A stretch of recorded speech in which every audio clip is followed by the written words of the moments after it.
बहन कुमारी मायावती जी बहुत सीरियस नहीं ले रही हैं चुनाव को? हम सड़कों पर धरना प्रदर्शन करने वाले लोग नहीं हैं। जब सवाल पूछा जाता है तो लोगों को जो है मीडिया जो बिकाऊ लगता है। आप पत्रकारिता करने का काम करें, आप कोई पक्ष बनने का प्रयास ना करें। जो आप पे आरोप लग रहे हैं मैंने वही सवाल पूछे हैं आपसे। टिकट बेचा जाता है, ये तो आप कह रहे हैं ना। सिर्फ टिकट ही नहीं बेचती, एक तरीके से दलितों का वोट भी बेचती है। नहीं, ये तो आप और भारतीय जनता पार्टी के लोगों का एक आरोप है। तो मैं समझता हूं कि दोनों आरएसएस के लिए काम करते हैं। बाबरी मस्जिद के कातिल साक्षी महाराज को राज्यसभा में किसने भेजा? अब ये गुड्डू जमाली अंतिम मोमेंट तक बहुजन समाज पार्टी के और बहन जी के भक्त रहे, और निश्चित तौर पर हम सत्ता में आएंगे और इस प्रदेश के लोगों को न्याय देंगे। आदाब अस्सलाम, मैं सैफुल इस्लाम आप तमाम दर्शकों का अहवाले दुनिया पर स्वागत करता हूं। इस वक्त हम पहुंच चुके हैं उत्तर प्रदेश के आजमगढ़ के सरायमीर में, जो कि विधानसभा निजामाबाद के अंतर्गत आता है। और इस वक्त हमारे साथ मौजूद हैं बसपा के एक दिग्गज नेता। 1993 में बसपा से गोपालपुर से विधायक रहे और इस वक्त 8 मंडल के प्रभारी जनाब बसपा प्रभारी जनाब हाफिज इरशाद साहब। आज हम इनसे कुछ खुसूसी बात करेंगे उत्तर प्रदेश के चुनाव पर। तो स्वागत है आपका। शुक्रिया बहुत बहुत। सबसे पहले तो आप ये बताएं कि आप अपनी पार्टी यानी बहुजन समाज पार्टी को इस 2022 के चुनाव में कहाँ देख रहे हैं? बहुजन समाज पार्टी ही ये निश्चित तौर पर कह सकती है कि 2022 के चुनाव में सत्ता पर आने जा रही, सत्ता में आने जा रही। बहन कुमारी मायावती जी का शासनकाल इससे पहले जिस तरह का मिसाली रहा है, आदर्श सत्ता काल रहा है, लॉ एंड ऑर्डर और गरीबों, वंचितों, पिछड़ों, दलितों, मुसलमानों को जिस तरह से न्याय और सम्मान मिला उस सरकार में, बहुजन समाज पार्टी की सरकार में बहन कुमारी मायावती जी के नेतृत्व में, वो प्रदेश की जनता नहीं भूली है। और पुनः दंगाइयों और सांप्रदायिक शक्तियों के हाथों से निकाल करके बहन कुमारी मायावती जी के हाथों में प्रदेश की जनता सत्ता सौंपने वाली है। और निश्चित तौर पर हम सत्ता में आएंगे और इस प्रदेश के लोगों को न्याय देंगे।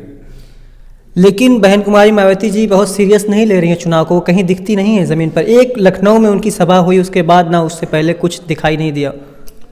देखिए, बहुजन समाज पार्टी की राजनीति का अंदाज और स्टाइल उसकी अलग है।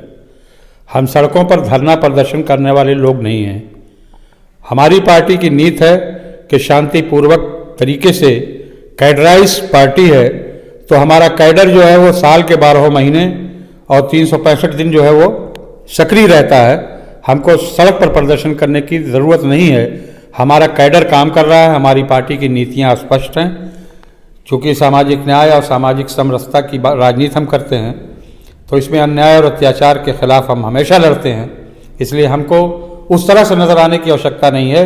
ये दो जो दिशाएं हैं, एक तरफ भारतीय जनता पार्टी है और एक तरफ अखिलेश यादव की पार्टी है, जो दोनों एक ही एजेंडे पर काम करते हैं। तो मैं समझता हूं कि दोनों आरएसएस के लिए काम करते हैं। एक का काम मुस्लिम और सांप्रदायिक शक्तियों को बढ़ावा देना है, मुसलमानों का नाम लेकर के भड़काना है, तो दूसरे का काम हिंदू मेजॉरिटी को पोलराइज करने के लिए सांप्रदायिकता फैलाना है। तो दोनों एक एजेंडे पर कर रहे हैं। और प्रदेश की जनता इस बात को जानती है कि दंगा फसाद और जात बिरादरी की उग्र राजनीति में इस प्रदेश का विकास होने वाला नहीं है। ये काम शांतिपूर्वक तरीके से अगर कोई कर सकता है तो बहुजन समाज पार्टी कर सकती है।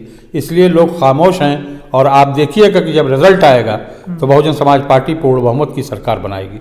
जिस तरीके से आप भाजपा पर आरोप लगा रहे हैं, लेकिन उसी भाजपा से आपकी पार्टी ने 2 से 3 मरतबा जहाँ तक मुझे याद आ रहा है गठबंधन करके सरकार बना चुकी है। हाँ, ये हमको स्वीकार है कि हमारी पार्टी ने समझौता किया था, आफ्टर इलेक्शन अलायंस किया था और सरकार बनाई थी। सरकार बनवाई नहीं थी, सरकार बनाई थी। सरकार बनाई थी तो अपने एजेंडे पर सरकार चलाई, और जब भारतीय जनता पार्टी ने एजेंडे से हटाने की कोशिश की तो सरकार गिर गई, सरकार गिरा दी गई। हमने सत्ता के लालच में हमने भाजपा के एजेंडे से समझौता कभी नहीं किया। बहन कुमारी मायावती जी ने अपने एजेंडे पर, बहुजन समाज पार्टी के एजेंडे पर जितनी भी सरकार चलाई गठबंधन की, सब अपने एजेंडे पर चलाई। ये पूरे देश और पूरे प्रदेश की जनता को मालूम है। आपको याद दिला दूं कि मथुरा का मामला, मथुरा ईदगाह का मामला बहन कुमारी मायावती जी के शासनकाल में आया था, और आपने ऐसा इंतजाम किया था कि एक परिंदा भी नहीं कहीं पर मार पाया था, एक पत्ता नहीं हिला था, और शांतिपूर्वक वो सारा मामला ख़त्म हुआ, कहीं कोई नहीं आया। आप मुझे बता दें इतनी शांतिपूर्वक परिस्थितियों से निपटने का कौशल अगर है किसी के पास तो बहन कुमारी मायावती जी के पास है, और किसी के पास नहीं। आपने भाजपा से गठबंधन की बात किया है, समझौते की बात किया है। मैं कहना चाहता हूं अखिलेश यादव जी जो चैंपियन हैं, मुलायम सिंह इनके बाप चैंपियन कहलाते थे मुसलमानों के, वो बताएं कि बाबरी मस्जिद की कहानी से लेकर के आज तक उन्होंने क्या किया। बाबरी मस्जिद के कातिल साक्षी महाराज को राज्यसभा में किसने भेजा? कल्याण सिंह को के बेटे को कैबिनेट मिनिस्टर किसने बनाया? कुसुम राय को किसने विधान परिषद में भेजा? मैं कहता हूं कि अशोक सिंघल को 84 परिक्रमा के लिए इजाजत किसने दिया? मैं पूछना चाहता हूं कि सुनील सिंह जिसने कहा कि मुस्लिम महिलाओं को कब्र से निकालकर बलात्कार किया जाएगा, उसको टिकट देने का काम किसने किया? क्या बहन कुमारी मायावती जी ने किसी ऐसे व्यक्ति को टिकट दिया है? गुलशन यादव जो कि डीवाईएसपी जियाउल हक के मर्डर का मुलजिम है, जिसको जेल हुई, उसको अखिलेश यादव ने टिकट देकर के किसके मुंह पर तमाचा मारा है? क्या मुसलमानों के हितैषी हैं ये? मुसलमान जज्बाती होकर के और फैसला करता है। उसको सोचना चाहिए कि इस देश में शांति और भाईचारा जब तक बना रहेगा, जब तक ये देश तरक्की के और विकास के रास्ते पर चलेगा, वरना दोनों तबाह होंगे। ये देश हिंदू मुस्लिम एकता का देश है, ये एकता का और भाईचारे का देश है। इसको गंगा जमुनी तहजीब जो है उसको बरकरार रख करके आगे बढ़ाने का काम हमारी पार्टी बहुजन समाज पार्टी करती है, और वो उसका नतीजा हमको मिलेगा। हमने 4 मरतबा सरकार बनाई है, 5वीं मरतबा हम सरकार बनाने जा रहे हैं, और हमारी सरकार, हमारी पार्टी पूर्ण बहुमत से सरकार बनाएगी। हम फिर ये बात आपसे कहते हैं। तो जिस तरीके से अभी आपने टिकट की बात कही कि जो अच्छी छवि वाले लोग नहीं हैं, जो मुस्लिम मुखालिफ लोग हैं, सपा उनको टिकट दे रही है, लेकिन जो टिकट की बात बहुजन समाज पार्टी में है वो तो किसी दूसरी पार्टी में नहीं देखने को मिलता है। टिकट बेचा जाता है। ये तो आप कह रहे हैं ना, हम तो नहीं कहते हमारे यहाँ टिकट नहीं बिकता। हमारे यहाँ कर्मठता पर और उसकी कैंडिडेट की बैकग्राउंड पर टिकट दिया जाता है। जिस कैंडिडेट की बैकग्राउंड अच्छी होगी, जो अपराधी नहीं होंगे, जो समाज के लिए काम करते होंगे। ये तो आपका आरोप है, ये मीडिया का आरोप है कि हमारी पार्टी टिकट बेचती है। ऐसा कहीं कुछ नहीं है। सिर्फ टिकट ही नहीं बेचती, एक तरीके से दलितों का वोट भी बेचती है। नहीं, ये तो आप और भारतीय जनता पार्टी के लोगों का एक आरोप है, और मीडिया के लोग खासतौर से इस बात को उछालते हैं ताकि लोगों को भड़काया जा सके। अगर दलित का वोट बेचते हैं तो दलित को तो बहुजन समाज पार्टी का विरोध करना चाहिए। मैं चैलेंज करता हूं कि किसी दलित से जाके पूछिए तो इस बात को वो स्वीकार कतई नहीं करेगा कि उसका वोट बेचा गया है। दलितों को जो मान सम्मान, जो उनको मान सम्मान दिया है, जो उनको सामाजिक स्तर पर बढ़ाने का काम किया है बहुजन समाज पार्टी ने, दलितों को, पिछड़ों को और मुसलमानों को, वो और किसी पार्टी ने नहीं किया है। इसलिए ये आरोप सिर्फ हमको, हमारी पार्टी को बदनाम करने के लिए, सत्ता से रोकने के लिए एक प्रयास है। हालांकि जो आपके पुराने विधायक रहे हैं वो भी ये बात कह चुके हैं। मसलन नाम बताएं। नाम नहीं ले सकता, लेकिन वो कह चुके हैं। किन विधायकों ने कहा है? कुछ बसपा नेता भी हमसे बातचीत में उन्होंने कहा है कि जो पैसा लेते हैं वो असल में इसलिए लेते हैं कि उनका वोट 30,000 से शुरू होता है, इसलिए लिया जाता है। जैसे कि आप ही के क्षेत्र के एक नेता हैं, उनसे भी जब हमारी बातचीत हुई, इंटरव्यू हमारे चैनल पे पड़ा हुआ है, उन्होंने कहा कि इसलिए पैसा लिया जाता है। देखिए, जो लोग भी इस तरह की निजी गुफ्तगू में करते हैं, उनको शायद वो लोग बहुजन समाज पार्टी के बारे में उनको जानकारी नहीं है। बहुजन समाज पार्टी का झंडा लगा लेने से कोई बहुजन समाज पार्टी की मानसिकता का नहीं हो जाता, ना हमारा नेता हो जाता है। बहुजन समाज पार्टी में केवल एक नेता है, बहन कुमारी मायावती जी, बाकी सारे लोग वर्कर हैं, सब लोग पार्टी के सिपाही हैं। इसलिए हम किसी को नेता, बहन कुमारी मायावती जी के अलावा हम तो किसी को नेता नहीं मानते। और बहुजन समाज पार्टी की जो भी नीतियां हैं स्पष्ट हैं, उसमें कहीं कोई शंका नहीं है। पैसा, वोट लेना, वोट देना, ये काम तो धन्ना सेठों का है, उद्योगपतियों का है। अखिलेश जी बताएं ना कि किन किन लोगों से उनके संबंध हैं, कहाँ कहाँ से दौलत उन्होंने इकट्ठा करी है। पूरे परिवार को, पूरे खानदान को, तमाम रिश्तेदारों को किस हैसियत से उठा करके किस हैसियत में पहुंचा दिया, इसका भी तो आकलन करें आप लोग। पत्रकारिता करने वाले लोगों को निष्पक्ष होकर के पत्रकारिता करनी चाहिए। यही तो बात, हम जिससे सवाल पूछते हैं हर कोई यही कहता है कि निष्पक्ष होने के पत्रकारिता करनी चाहिए। जब सवाल पूछा जाता है तो लोगों को जो है मीडिया जो है बिकाऊ लगता है। आप प्रमाण मांगिए ना, आप पत्रकारिता करने का काम करें, आप कोई पक्ष बनने का प्रयास ना करें। आप जो हम कह रहे हैं, जो आपके सवाल हैं, उनका हम जवाब दे रहे हैं। जो आप पे आरोप लग रहे हैं मैंने वही सवाल पूछे हैं आपसे। तो मैं इसलिए आप सवाल पूछने से आपको नहीं मना किया जा रहा है, आप सवाल पूछें। पर अच्छा, गुड्डू जमाली के साथ क्या हुआ, क्यों उनको पार्टी से निकाल दिया गया, उन्होंने पार्टी छोड़ दी?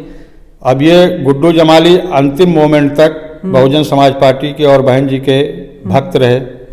उन्होंने जो अपना त्याग पत्र दिया है, जो लेटर लिखा है बहन जी को, उसमें उन्होंने ये लेटर, उसमें ये लिखा है कि मैं आभारी हूँ और मुझे बहुजन समाज पार्टी ने जो मान सम्मान दिया उसके लिए मैं पूरी तरह से आभारी हूँ।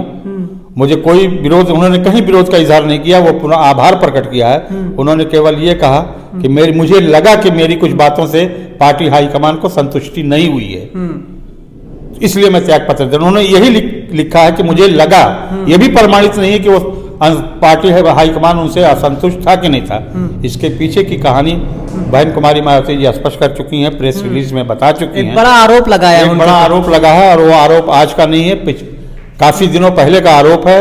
उनके ऊपर केस दर्ज है, मुकदमा है, और शायद वो उस मुकदमे को कहीं से हटवाना चाहते थे, रिमूव कराना चाहते थे।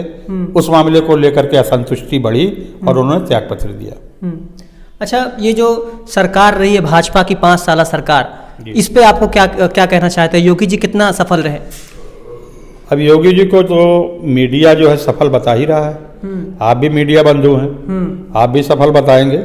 लेकिन योगी जी का ये 5 साल ऐसा गुजरा है, हम लोग जंगल राज सुनते थे कि कोई जंगल राज होता है, जंगल राज को हम लोगों ने देखा नहीं था, और अब की उत्तर प्रदेश की जनता ने वाकई जंगल राज देख लिया।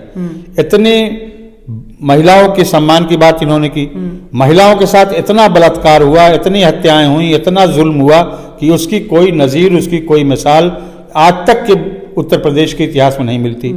युवाओं के ऊपर जिस तरह का अत्याचार हुआ, युवाओं के सीनों पर गोलियां मारी गई, फेक इनकाउंटर किए गए, नौकरियां छीनी गई, युवाओं के ऊपर लाठियां बरसा गई, जो नौकरी और अपने अधिकार मांगने गए उनके ऊपर लाठियां बरसाई गई, उनके ऊपर गोलियां चलाई गई। तो ये सफलता है उनकी। यहाँ का किसान बेरोजगार हो गया, यहाँ का किसान भूखों मरने पर मजबूर हो गया। तो ये सफलता है योगी जी की। योगी जी ने 80 और 20 की बात कर दिया, 80 और 20 करके जो देश की गंगा जमनी तहजीब को पामाल कर रहा हो, उसको तोड़ रहा हो, जो देश की एकता और अखंडता को तोड़ रहा हो, जो हिंदू मुस्लिम के बीच में नफरत और खाई की पैदा करने की कोशिश कर रहा हो, ये सफलता उनको मिली है। इसके लिए मैं उन्हें बधाई देता हूं कि वो इसमें उन्होंने सफलता प्राप्त की है। बेरोजगारी में, अत्याचार में, अन्याय करने में सफलता प्राप्त की है, उनकी कोई मिसाल नहीं मिलती। अभी जिस भाजपा पर आप इतने आरोप लगा रहे हैं, आपकी जो मुखिया है वो इस पे कुछ नहीं बोल रही हैं। लगता है कि वो एक बार फिर से भाजपा के साथ जाने की तैयारी कर रही हैं, समर्थन देने की तैयारी में हैं। मुझे लगता है कि आप शायद प्रेस रिलीज, प्रेस विज्ञप्ति और प्रेस कॉन्फ्रेंसेस जो हो रही हैं, जो बहन जी बोल रही हैं, उनको आप ना तो सुनते हैं ना देखते हैं, आपको जानकारी नहीं। इस वक्त सबसे ज़्यादा भारतीय जनता पार्टी के खिलाफ जो सही तथ्य लेकर के अगर कोई आक्रमण कर रहा है तो बहन कुमारी मायावती जी कर रही हैं। उनके ट्वीट देख लीजिए आप, उनकी प्रेस कॉन्फ्रेंसेस में देख लीजिए वो क्या कह रही हैं। बस ये है कि वो भड़काऊ राजनीति नहीं करती हैं। हमारी पार्टी भड़काऊ राजनीति में विश्वास नहीं रखती, इसलिए हमको जिस प्लेटफॉर्म पर, जिस मंच पर अपनी बात रखनी है, जहां हमको विरोध करना है वो हम कर रहे हैं। तो क्या लगता है, आखिर अंतिम सवाल ये है कि क्या लगता है सन 2022 में कितना सफल रहेगी बहुजन समाज पार्टी? हमको तो पूर्ण विश्वास है कि अब हमारे मुकाबले में कोई नहीं है। इस प्रदेश की जनता बहुजन समाज पार्टी की नीतियों में, उसके पुराने शासनकाल को देखते हुए, लॉ एंड ऑर्डर में उसकी सफलता को देखते हुए, और न्याय और बराबरी भेदभाव को हटा करके लोगों के लिए विकास का कार्य करना, सर्व समाज के लिए के हित का काम करना, ये बहुजन समाज पार्टी ने किया है। और उसके बल पर हमको, अपने कार्यों के बल पर हमको ये विश्वास है कि प्रदेश की जनता हमको पूर्ण रूप से सत्ता में लाएगी, और आने वाला 2022 का जो सरकार बनेगी उसमें बहुजन समाज पार्टी की मुखिया बहन कुमारी मायावती जी मुख्यमंत्री के रूप में पुनः उत्तर प्रदेश की सरकार बनाएंगी। बातचीत करने के लिए शुक्रिया। बहुत बहुत शुक्रिया आपका भी। ये थे जनाब हाफिज़ इरशाद अहमद साहब, जो कि पूर्व MLA हैं और अलीगढ़ मुस्लिम यूनिवर्सिटी के छात्र नेता भी रहे हैं। और इनसे आज हमारी तफसीली गुफ्तगू हुई उत्तर प्रदेश के चुनाव पर। इन्होंने दावा किया है कि सन 2022 में बहन कुमारी मायावती जी की सरकार बनने वाली है, यानी बहुजन समाज पार्टी एक बार फिर से सत्ता में आने वाली है। लेकिन इनका ये दावा कितना सही साबित होगा, ये मार्च की 10 तारीख को इसका फैसला होगा। देखते रहिए अहवाल दुनिया। कैमरामैन फुरकान आजमी के साथ सैफुल इस्लाम सैफी, सराय मीर, आजम।